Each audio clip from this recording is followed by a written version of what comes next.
Grandmother is my mom's mom. She has traveled the world and made many places her home. I was named Suzanne Jane Amstutz, and then when I married, I dropped the Amstutz and I just am Sue Birchfield.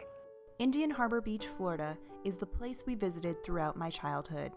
It's where my mom went to high school and where I celebrated my first Christmas. Liza loved Uncle Butch, okay? You know how to rip it off? We practiced? She has a dress on. No. It's an important place for all of us, including... Get everybody's name here. Here's Linda, Liza, Tori, Cody, Billy. And here is Butch, Catherine, Vicki, Lindsay, Matt, Michael, Christopher. This is Caleb, Jess, Phoebe, Nate, Daniel. And this is the most recent picture of all of us. Yeah, of the whole family. But it was a long journey to get here. There were other states and countries before Florida, and today I'm going to find out all about them. My mother's name was Elizabeth Kiss Amstutz, and my father was Gordon Marion Amstutz. My father's side, they were German-Swiss, and they lived in a German-Swiss community when they came over. They lived in Ohio, and the family was Mennonite. Now, on my mother's side, she was first generation Hungarian. Both of her parents came to this country. Her father came first, and he saw a picture of his friend's sister. My grandfather said, well, why don't you have her come over? Which meant I'll marry her. And so she came over by herself. I just can't get over that. She came over by herself. They got married and had 10 children, and my mother was number 8. My grandmother, Kiss, never spoke English. She was a busy lady. So my mother was Hungarian and my father was German-Swiss. And so here I am. My mother was at Oberlin and my father was at Ohio State. And they had a mutual friend. This friend was going to have a bridge party at his home. And so he asked my father, and he said, now there are 2 women that I could invite to be your partner. The one was Elizabeth Kiss. And my father said, I've got to see Elizabeth Kiss. And so my mother was invited. Well, she had never played bridge, but she said yes. But apparently it didn't upset my father that she wasn't knowledgeable. He asked her for another date and another date. Now, she told me this, that her father didn't like it. Even though she was in college, he didn't want her going out.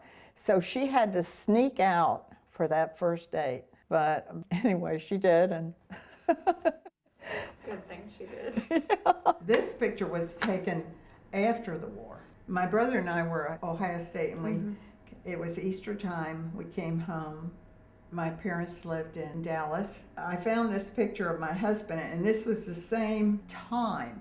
So this is how we all looked in probably 1950. Okay. 1950, my husband, and of course this is me, and this is my brother Dan. I was born in Cleveland, Ohio. The Depression of the 20s came just before I was born. My father lost his job, and then he got a job in Lancaster, Pennsylvania. So we moved to Lancaster, Pennsylvania when I was 4 years old. My brother was 2. We came on a train to Lancaster, Pennsylvania. I went from kindergarten through the 6th grade in Lancaster, Pennsylvania. Then we moved to Beaver Falls. My father was in charge of a munitions plant. They were happy, happy times for me. Happy times. And then after the war was over, we moved to Columbus, Ohio. Then, since I lived there, I went to Ohio State. I think it was probably '03. My brother invited us to go to a football game. We had just finished a brunch, and Brutus came in, and so my brother took our picture with Brutus. Of course, this was not Jim's shirt, because Jim went to Auburn, so my brother loaned him that shirt so he would look. Yes, wearing the right clothes. My mother, she had completed 3 years at Oberlin. Her older sisters asked her to drop out and help pay for the house that they had bought for the parents. And so she did, and so she never finished college.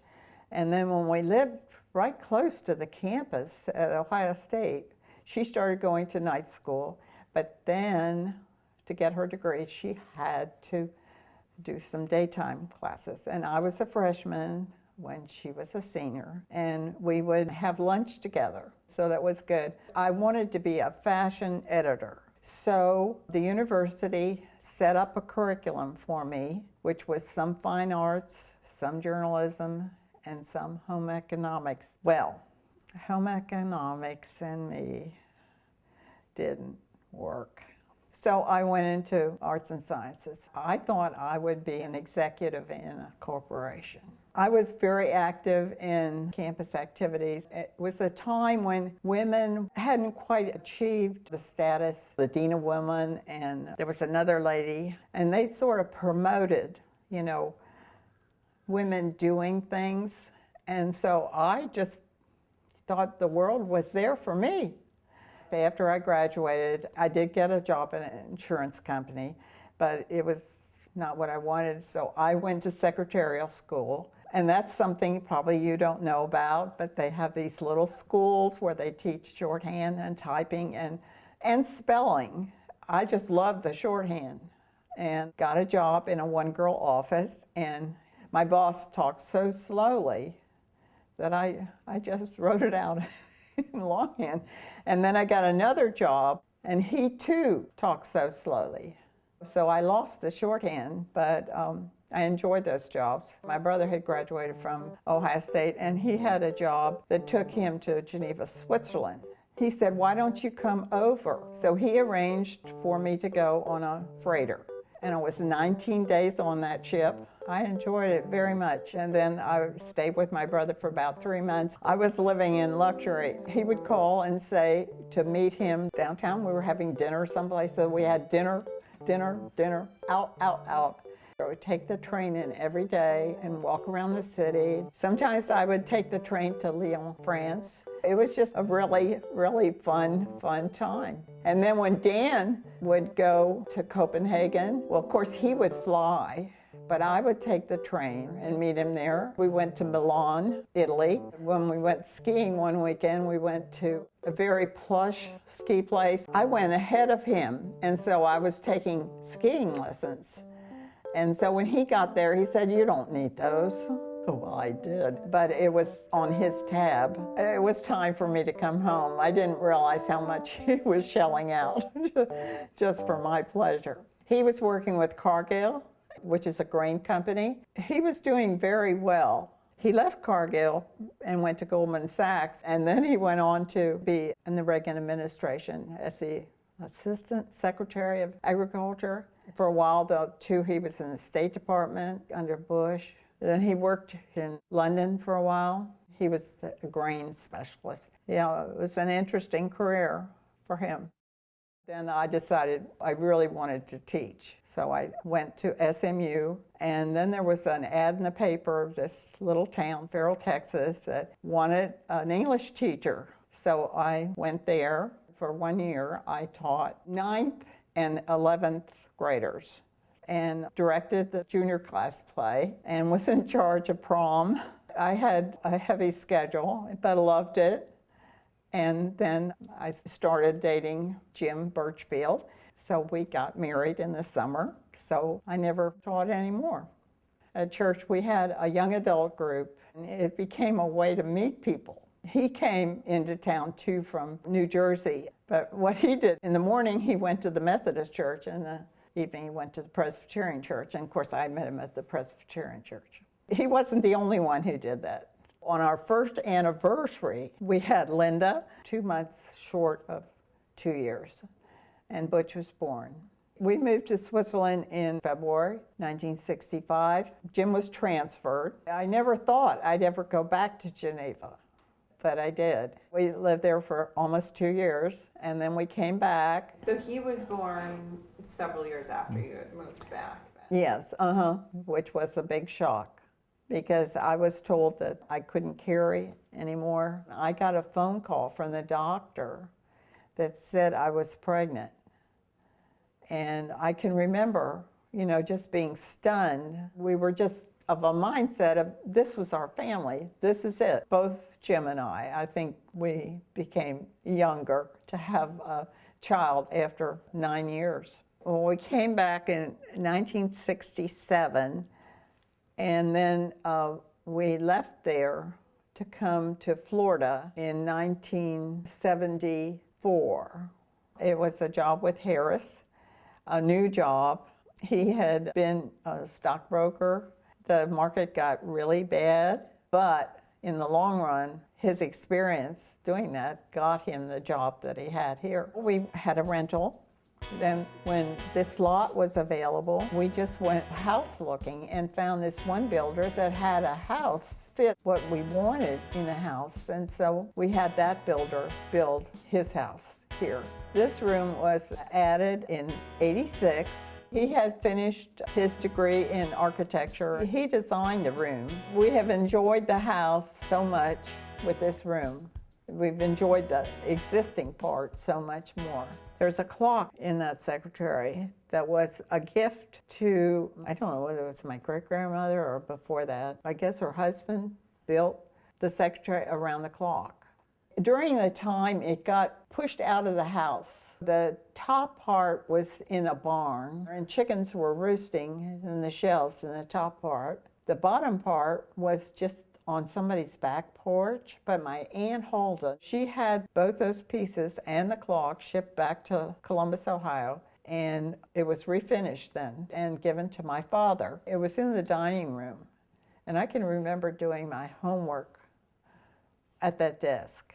So Tori wants to know what your advice is for having a long and successful marriage. Marriage is a commitment, and it's two lives blended together, so there has to be a give and take. Has to be two-way. We, of course, married in Dallas, and then we did have that almost 2 years in Switzerland, and then we went back to Dallas. So Dallas was our home, and then when he had to change jobs and had to move here, I was very, much opposed to moving to Florida, and dragged my heels all the way, but I knew I had to come. When Butch and Linda were little and we were living in Geneva, they were perfect children. They went wherever we took them. They were perfectly behaved. They just ate everything. They were perfect at the table. Something that your mother told me, she thought the only reason that her dad and I took her and took her brother to the Castle of Chillon was so they could play. They were running through that area. There was no one there. They had fun. But she told me they thought the only reason we went to the Castle of Chillon was for them to have a playground. And this was a purchase probably in 1965. This is when we were living in Switzerland and we were taking a Sunday trip, and we came to this small town and they were having an auction, and so we stopped out of curiosity, and when they held this picture up, I bid on it. And my husband, who didn't understand numbers in French, was very nervous. I paid the equivalent of $15 US, and he was so relieved. But this is a typical Swiss house of a well-to-do farmer. You can see the mountains in the background. It's kind of a favorite because of the experience of bidding on it and getting it, and also that it represents, a way of life, the way of life there. One of the things that we did when we were traveling, the four of us, is we'd take a picnic with us where we were going. And we were all dressed up because that's the way we traveled in Europe in the 60s. We just stopped the car there and we went up the hill, put our tablecloth out, and we're eating. I was visiting Butch and his family not too long ago, and we got sandwiches someplace, and we were going to watch Christopher's baseball game. And we were sitting there having our sandwiches, and I enjoyed that. I guess it was a memory of picnicking. This was Williamsburg, Virginia. This was the bicentennial celebration of our country's birth, and my brother rented an RV, a big RV. We went all over. We went to Washington, D.C., Lancaster, Pennsylvania, Gettysburg. It was very exciting to be there in July of 1976. I mentioned that my first trip was in a freighter. One of the last trips that I took with my husband. We were in a private jet, just the two of us. So I've had the cream and just kind of the low level. I've never been disappointed with any trip. When I went to Israel with my mother, I can remember people saying, "Is it safe to go?" This was in 1979. Mm-hmm. Is it safe to go? And I never thought about, is it safe?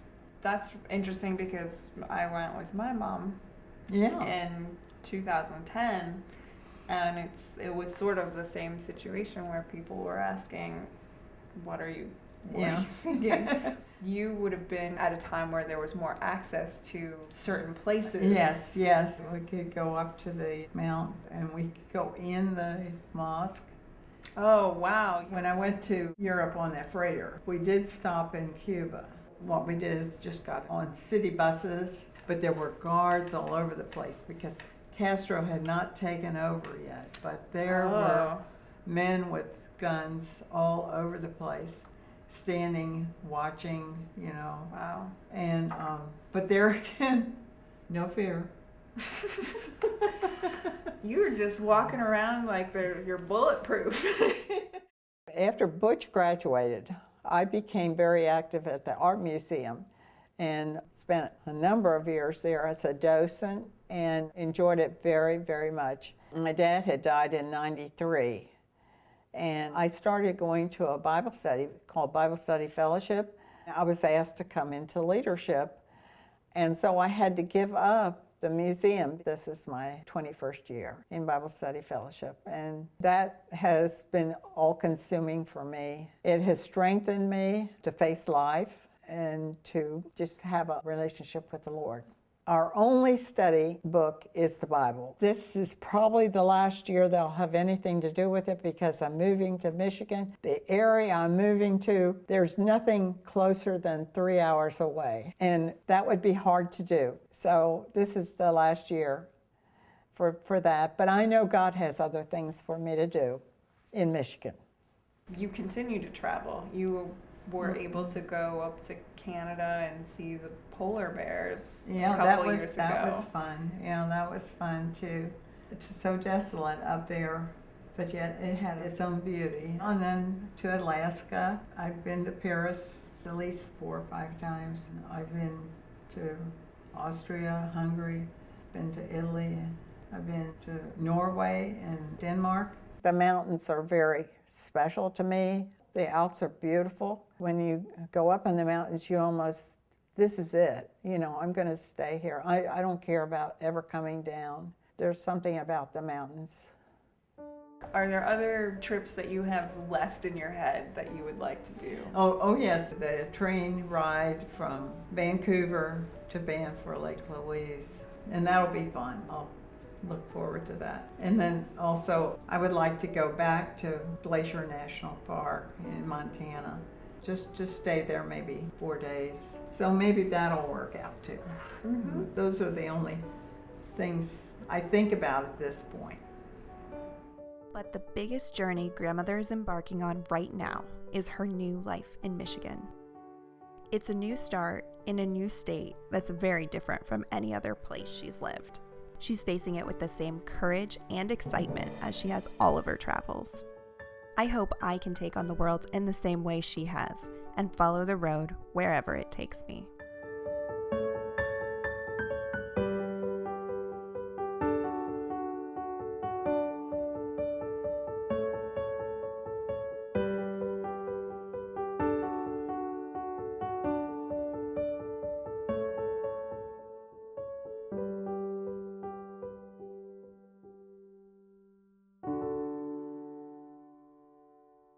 That she told me that they thought the only reason we went to the Castle of Chillon was for them to have a playground.